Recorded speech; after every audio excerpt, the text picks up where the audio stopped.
हा समाज समृद्ध झाला. आपल्याला तुम्ही कल्याणचे आगरी लोक पाहत असाल, आज सरांनी हा कार्यक्रम आयोजित केला. माझी पण प्रामाणिक इच्छा होती की आंदोलनाला काहीतरी मदत मिळाली पाहिजे. जेव्हा बुद्धभूमीचं आंदोलन झालं त्यावेळी इथल्या आगरी सेनेचा पाठिंबा आम्ही त्याला जाहीर केला. आगरी सेनेच्या लोकांना सांगितलं की आपण या आंदोलनाला पाठिंबा दिला पाहिजे. हे जमीन मालकीचं आंदोलन आहे. या आंदोलनाची सुरुवातच बाबासाहेबांनी केली, मग आपण पाठिंबा दिला पाहिजे.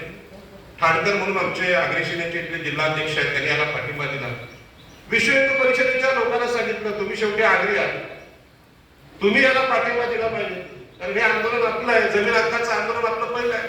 विश्व हिंदू परिषद बजरंग दल आपल्याला जमिनी देणार नाही. जमीन देण्याचं आंदोलन बाबासाहेबांच्या लोकांनी केलं. आणि या आंदोलनामध्ये एक प्रमुख जे आयोजक आहेत इथले जे भंती जे आहेत त्याला मी धन्यवाद देईन की अजूनपर्यंत या आंदोलनात टिकून आहे. गौतम रत्न भंतेजींना माझे एक मनापासून धन्यवाद आहे की त्यांनी अप्रतिम मांडणी पुण्याच्या केलेले आंदोलन ही जागा आपण टिकवून ठेवली.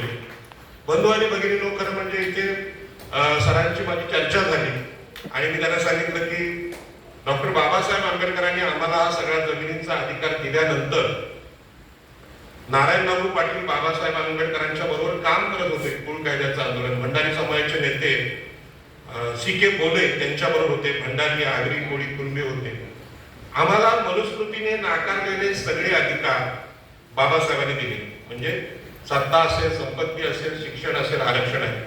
परंतु हे मिळालेले अधिकार टिकून ठेवायचे असेल तर बाबासाहेबांनी जे धर्मांतर केलं, म्हणजे भगवान बुद्धाकडे जाणं, त्यातलं पंचशील आणि अष्टशील हे अत्यंत महत्वाचं आहे.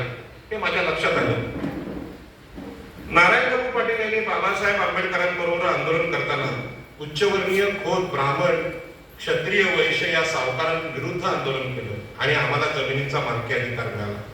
आणि हे अधिकार मिळाल्यानंतर बाबासाहेब आंबेडकर गेल्यानंतर नारायण नागू पाटील यांचा मृत्यू झाल्यानंतर दुसरी पिढी आहे ती दत्ता पाटील आणि दिबा पाटलांची. या सरकारमध्ये बसलेल्या उच्चवर्णीयांच्या लोकांनी, म्हणजे त्यामध्ये मराठा आणि ब्राह्मण हे प्रमुख राज्यकर्ते, आता त्याला अदानी अंबानी यांची जोड वैश्यांची मिळाली. या लोकांनी बाबासाहेबांनी जे आम्हाला अधिकार दिले होते ते अधिकार संपवण्यासाठी MIDC चा कायदा आणला, सेजचा कायदा आणला, शिडकोचा कायदा आणला आणि यामध्ये संघर्ष झाला.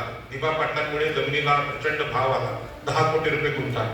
आणि म्हणून बुद्धभूमीच्या आंदोलनाची चर्चा जेव्हा मंत्रालयात झाली आणि मंत्रालयात आम्हाला सांगत होते की तुम्हाला 100 कोटी देतो, तुम्हाला 1000 कोटी देतो, तेव्हा त्यांना सांगितलं या जमिनीचा भाव 10 कोटी रुपये गुंठा आहे. 12,000 कोटींची जमीन ही बुद्धभूमीची आहे.